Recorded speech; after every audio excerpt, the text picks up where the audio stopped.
ओम शांति 16/7/2026। मिठे बाबा बोले, मिठे बच्चे, ଏହା ପୁରୁଷୋତ୍ତମ ହେବାର ସଙ୍ଗମ ଯୁଗ ଅଟେ। ଏଥିରେ କୌଣସି ପାପ କର୍ମ କର ନାହିଁ। ବାବା କହୁଛନ୍ତି, ମିଠେ ବଚ୍ଚେ, ଏହା ପୁରୁଷୋତ୍ତମ ହେବାର ସଙ୍ଗମ ଯୁଗ ଅଟେ। ଏଥିରେ କୌଣସି ପାପ କର୍ମ କର ନାହିଁ। ପ୍ରଶ୍ନ, ସଙ୍ଗମରେ ତୁମେ ପିଲାମାନେ ସବୁଠାରୁ କେଉଁ ବଡ଼ ପୁଣ୍ୟ କରୁଛ? ସଙ୍ଗମରେ ତୁମେ ପିଲାମାନେ ସବୁଠାରୁ କେଉଁ ବଡ଼ ପୁଣ୍ୟ କରୁଛ? ଉତ୍ତର, ନିଜକୁ ବାବାଙ୍କ ନିକଟରେ ସମର୍ପଣ କରିଦେବା ଅର୍ଥାତ୍ ସମ୍ପୂର୍ଣ୍ଣ ସ୍ୱାହା ହୋଇଯିବା, ଏହା ହିଁ ସବୁଠାରୁ ବଡ଼ ପୁଣ୍ୟ। ଏବେ ତୁମେ ମୋହଶୂନ୍ୟ ହେଉଛ। ପିଲା, ଛୁଆ, ଘରଦ୍ୱାର ସବୁ ଭୁଲୁଛ। ଏହା ହିଁ ତୁମର ବ୍ରତ। ଆପ ମୁଏ ମର ଗଇ ଦୁନିଆ, ନିଜେ ମଲେ ଦୁନିଆ ମରିଗଲା। ଏବେ ତୁମେ ବିକାରୀ ସମ୍ବନ୍ଧ ଗୁଡ଼ିକରୁ ମୁକ୍ତ ହେଉଛ। ଗୀତ ଜଲେ ନ କ୍ୟୁଁ ପରୱାନା। ଓମ୍ ଶାନ୍ତି। ଏମାନେ ସବୁ ଭକ୍ତି ମାର୍ଗରେ ବାବାଙ୍କର ମହିମା କରୁଛନ୍ତି। ଏହା ପରୱାନା ବା ଆତ୍ମାମାନଙ୍କର ସମ ବା ପରମାତ୍ମାଙ୍କ ନିମିତ୍ତ ମହିମା। ଯେବେ ବାବା ଆସିଛନ୍ତି ତେବେ ବଞ୍ଚି ଥାଉ ଥାଉ କାହିଁକି ଆମେ ତାଙ୍କର ନ ହୋଇଯିବୁ? ଯିଏ ପୋଷ୍ୟ କରନ୍ତି ତାଙ୍କ ପାଇଁ ବଞ୍ଚି ଥାଉ ଥାଉ କୁହାଯାଏ। ପୂର୍ବରୁ ତୁମେ ଆସୁରୀ ପରିବାରର ଥିଲ, ଏବେ ତୁମେ ଈଶ୍ୱରୀୟ ପରିବାରର ହୋଇଛ। ଏବେ ବଞ୍ଚିଥିବା ସମୟରେ ହିଁ ଈଶ୍ୱର ଆସି ତୁମକୁ ପୋଷ୍ୟ କରିଛନ୍ତି, ଯାହାକୁ ପୁଣି ଶରଣାଗତି ବୋଲି କୁହାଯାଏ। ଗାୟନ ରହିଛି ନା, ମୁଁ ତୁମର ଶରଣ ପଶିଲି। ଯେତେବେଳେ ଭଗବାନ ଆସନ୍ତି ସେତେବେଳେ ଶରଣ ପଶନ୍ତି, ନିଜର ଶକ୍ତି ତଥା ପ୍ରଭାବ ଦେଖାନ୍ତି। ସେ ହିଁ ଶକ୍ତିମାନ ଅଟନ୍ତି। ବାସ୍ତବରେ ତାଙ୍କର ଆକର୍ଷଣ ରହିଛି ନା, ସବୁକିଛି ଛଡ଼ାଇ ଦେଇଥାନ୍ତି। ଯିଏ ବାସ୍ତବରେ ବାବାଙ୍କର ସନ୍ତାନ ସନ୍ତତି ହୁଅନ୍ତି, ସେମାନେ ଆସୁରୀ ସମ୍ପ୍ରଦାୟର ସମ୍ବନ୍ଧରେ ହଇରାଣ ହୋଇଥାନ୍ତି। କହୁଛନ୍ତି ବାବା, ଆମେ କେବେ ଏହି ସମ୍ବନ୍ଧରୁ ମୁକ୍ତ ହେବୁ? ଏଠାରେ ଏହି ପୁରୁଣା ସମ୍ବନ୍ଧକୁ ଭୁଲିବାକୁ ହୋଇଥାଏ। ଯେତେବେଳେ ଆତ୍ମା ଦେହରୁ ଅଲଗା ହୋଇଯାଏ ସେତେବେଳେ ସବୁ ବନ୍ଧନ ସମାପ୍ତ ହୋଇଯାଇଥାଏ। ବର୍ତ୍ତମାନ ସମୟରେ ତୁମେ ଜାଣିଛ ସମସ୍ତଙ୍କର ମୃତ୍ୟୁ ନିଶ୍ଚିତ ହେବ ଏବଂ ଏସବୁ ହେଲା ବିକାରୀ ବନ୍ଧନ। ଏବେ ପିଲାମାନେ ନିର୍ବିକାରୀ ସମ୍ବନ୍ଧ ଚାହୁଁଛନ୍ତି। ନିର୍ବିକାରୀ ସମ୍ବନ୍ଧରେ ଥିଲେ, ପୁଣି ବିକାରୀ ସମ୍ବନ୍ଧରେ ପଡ଼ିଲେ, ତାପରେ ଆମର ନିର୍ବିକାରୀ ସମ୍ବନ୍ଧ ହେବ। ଏହି କଥା ଅନ୍ୟ କାହାର ବୁଦ୍ଧିରେ ନଥାଏ। ପିଲାମାନେ ଜାଣିଛନ୍ତି ଆମେ ଆସୁରୀ ବନ୍ଧନରୁ ମୁକ୍ତ ହେବାର ପୁରୁଷାର୍ଥ କରୁଛୁ। ଏକ ବାବାଙ୍କ ସହିତ ଯୋଗ ରଖାଯାଏ। ସେପଟେ କେବଳ ରାବଣ, ଏପଟେ କେବଳ ରାମ। ଏସବୁ କଥା ଦୁନିଆ ଜାଣିନାହିଁ। କହୁଛନ୍ତି ମଧ୍ୟ ରାମରାଜ୍ୟ ଦରକାର, କିନ୍ତୁ ସାରା ଦୁନିଆ ରାବଣ ରାଜ୍ୟରେ ଅଛି। ଏହା କେହି ବୁଝୁନାହାନ୍ତି। ରାମରାଜ୍ୟରେ ତ ପବିତ୍ରତା, ସୁଖ, ଶାନ୍ତି ଥିଲା, ତାହା ଏବେ ନାହିଁ। ପରନ୍ତୁ ଯାହା କହୁଛନ୍ତି ତାକୁ ଅନୁଭବ କରୁନାହାନ୍ତି। ଗାୟନ ମଧ୍ୟ କରନ୍ତି, ଏହି ଆତ୍ମାମାନେ ସବୁ ସୀତା ଅଟନ୍ତି। କେବଳ ଜଣେ ସୀତାର କଥା ନୁହେଁ, ନା କେବଳ ଜଣେ ଅର୍ଜୁନଙ୍କର, ନା ଜଣେ ଦ୍ରୌପଦୀଙ୍କର କଥା। ଏହା ତ ଅନେକଙ୍କ କଥା ଅଟେ। ଜଣଙ୍କର ଦୃଷ୍ଟାନ୍ତ ଦିଆଯାଏ, ତୁମକୁ ବି କୁହାଯାଏ, ତୁମେ ସମସ୍ତେ ଅର୍ଜୁନଙ୍କ ପରି। ତୁମେ କହିବ, ଅର୍ଜୁନ ତ ଏହି ଭାଗୀରଥ ହୋଇଗଲେ। ବାବା କହୁଛନ୍ତି, ମୁଁ ସାଧାରଣ ବୃଦ୍ଧ ଶରୀରର ରଥ ଆରୋହଣ କରୁଛି। ଦୁନିଆରେ ପୁଣି ଚିତ୍ରରେ ଘୋଡ଼ା ଗାଡ଼ି ଦେଖାଇଛନ୍ତି, ଏହାକୁ ଅଜ୍ଞାନ କୁହାଯାଏ। ପିଲାମାନେ ବୁଝୁଛନ୍ତି ଏହି ଶାସ୍ତ୍ର ଆଦି ସବୁ ଭକ୍ତି ମାର୍ଗର ଅଟେ। ଏ ସବୁ କଥା ଯେ ପର୍ଯ୍ୟନ୍ତ 7 ଦିନର କୋର୍ସ ନ ନେଇଛନ୍ତି ସେ ପର୍ଯ୍ୟନ୍ତ ବୁଝିପାରିବେ ନାହିଁ। ଭକ୍ତି ଅଲଗା, ଜ୍ଞାନ, ଭକ୍ତି ଓ ବୈରାଗ୍ୟ କୁହାଯାଏ। ବାସ୍ତବରେ ସନ୍ନ୍ୟାସୀମାନଙ୍କର ବୈରାଗ୍ୟ ସଚ୍ଚା ନୁହେଁ। सेमाने तो जंगल को जाई पुणी सहर को फेरी सेठारे अवस्थान करी बड़ बड़ कोठा मान तैयारी करुछंती। केवल कहउछंती आमे घर द्वार छाड़ी देछु। तुमर हेला सारा पुराणा दुनियारू वैराग्य। एहा ही यथार्थ कथा। ताहा हेला हद्र कथा, सीमित कथा। सेथिपाई ताकू हठ जोग हद्र वैराग्य कुहाजाए। तुमे माने जानिछ एही पुराणा दुनिया एबे समाप्त हेबो। सेथिपाई एथिरू निश्चित वैराग्य आसीबा दरकार। बुद्धि मध्य कहुछि नुआ घर तैयारी हेले पुराणा को भंगा जाए। तुमे जानिछ एबे प्रस्तुति चालिछि कलिजुग परे पुणी सत्य जुग निश्चित आसीबो। एबे एहा हेउछि पुरुषोत्तम संगम जुग। पुरुषोत्तम मास मध्य होइथाए। तुमर हेला पुरुषोत्तम जुग। पुरुषोत्तम मासरे दान पुण्य आदि करि थान्ते। तुमे एही पुरुषोत्तम जुगरे निजर सर्वस्व स्वाहा करुछ। जानिछ एही सारा दुनिया ही स्वाहा होइजिब। तेबे सारा दुनियार सर्वस्व स्वाहा हेबा पूर्वरु आमे काहींके निजको स्वाहा न करिदेबु। तुमको एहार केते पुण्य न मिलिब। ताहा हेला हद्र पुरुषोत्तम मास। एहा तो बेहदर कथा। पुरुषोत्तम मासरे बहुत शास्त्र आदिर कथा शुणी थान्ते। व्रत नियम आदि पालन करि थान्ते। तुमर व्रत बहुत बड़। तुमर भले पिला छुआ घर द्वार आदि सबु किछि अछि, परंतु हृदयरु मोह तुटी जाइछि। आप मुए मर गई दुनिया। तुमे जानिछ ए सबु समाप्त होइजिब। आमे बाबांकर होइछु पुरुषोत्तम हेबा पाई। सबु पुरुष मानंक मध्यरे अर्थात मनुष्य मानंक मध्यरे उत्तम पुरुष यही लक्ष्मी नारायण सम्मुखरे दंडायमान अछन्ति। एहांक ठारू उत्तम कौनसी मनुष्य होई पारिब नाही। लक्ष्मी नारायण विश्वर मालिक थिले। तुमे आसीछ एहिपरि पुरुषोत्तम हेबा पाई। सबु मनुष्य मात्र सद्गति प्राप्त करिथान्ति। मनुष्यंक आत्मा पुरुषोत्तम हेउछन्ते। तेबे सेमानंकर निवास स्थान मध्य सेहिपरि उत्तम हेबा दरकार। जेपरि प्रेसिडेंट सबुठारु उच्च पदवीरे अछन्ति, तेणु तांकु रहिबा पाई राष्ट्रपति भवन मिलिछि। केते बड़ महल बगीचा आदि रहिछि। एहा हेला एठिकार कथा। तुमे रामराज्य को तो जानिछ। तुमे सत्ययुगी पुरुषोत्तम हेउछ। तापरे एही कलिजुगी पुरुषोत्तम रहिबे नाही। तुमे सत्ययुगी पुरुषोत्तम हेबा पाई पुरुषार्थ करुछ। तुमे जानिछ आम महल किपरि होइथिब। काली रामराज्य हेब। तुमे रामराज्य रे पुरुषोत्तम हेब। तुमे बाजी मारुछ आमे रावण राज्य को बदलाई रामराज्यर स्थापना करिबो। एबे जदि बाजी मारुछ तेबे जणे दुई जन को पुरुषोत्तम करिबार अछि भविष्य 21 जन्म पाई। देवता मानंकर महिमा गान करंती। सर्वगुण संपन्न अहिंसा परमो देवी देवता धर्म। एहा तुमे जानिछ अन्य केही मनुष्य जानि नाहन्ते। तुमे परजन्म रे पुरुषोत्तम हेब। तापरे एही रावण राज्य रे केही रहिबे नाही। एबे तुमको सारा ज्ञान मिलिछि। एबे रावण राज्य समाप्त हेब। आजि काली तो समयर किछि भरोसा नाही। अकाल मृत्यु होई जाए अथवा काहार शत्रुता थिले ताकू उड़ाई देई थांती। तुमको तो केही मारि पारिबे नाही। तुमे अविनाशी पुरुषोत्तम अट।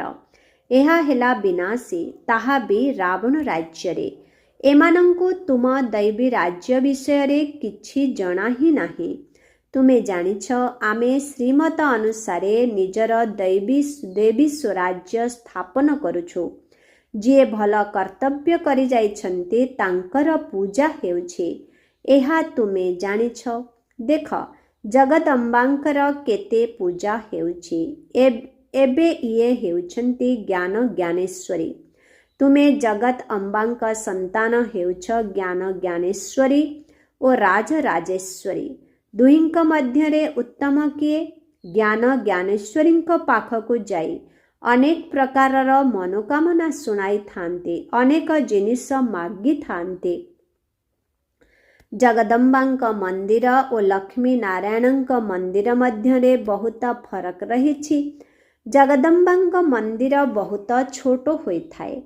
छोट स्थान रे हेउथिबा भीड़ को मनुष्य माने पसंद करि थांती।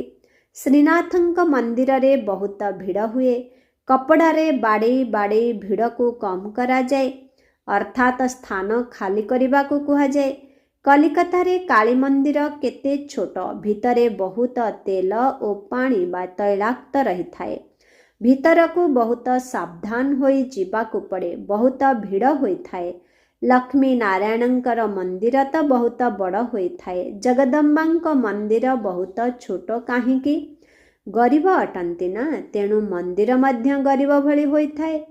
लक्ष्मी नारायण साहुकार अटंती, तेणु मंदिर रे केबे भी मेला लागे नहीं। जगदम्बांक मंदिर रे बहुत मेला लागे, बाहरु बहुत लोक आसंते। महालक्ष्मींकर मध्य मंदिर अछि, एक कथा मध्य तुमे जानिछ जे सेठारे लक्ष्मी नारायण उभय अछन्ते। तांकु बा लक्ष्मींक ठारू केवल धन मागन्ते, कारण से धनवान होइछन्ते ना। एठारे तो अविनाशी ज्ञान रत्न रहिछि। धन पाई लक्ष्मींक पाखकु जाई थांते, बाकी अनेक सबु आशा मान रखी जगदम्बांक पाखकु जाई थांते।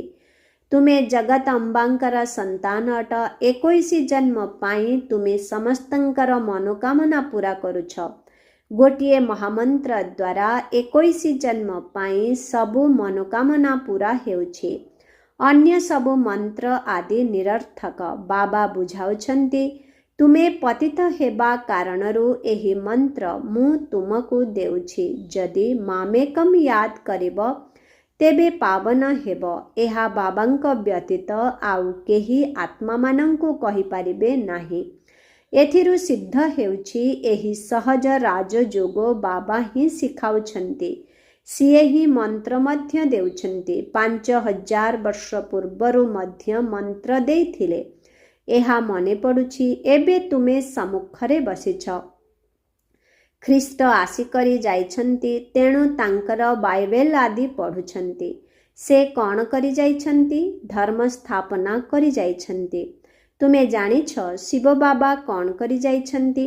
श्री कृष्ण कौन करी जाइछन्ति? श्री कृष्ण तो सत्य जुगर राजकुमार थिले, जिए कि पुणी नारायण हेले, पुणी पुनर्जन्म नेई आसिछन्ति। शिव बाबा मध्य किछि करी करी जाइछन्ति, तेबे तो तांकर एते पूजा आदि हेउछि। एबे तुमे जानुछ से राजयोग शिखाई भारत को स्वर्ग करी जाइछन्ति। जेउ स्वर्गर प्रथम नंबरर मालिक निजे होई नाहंती, ताहा तो श्री कृष्ण हेले।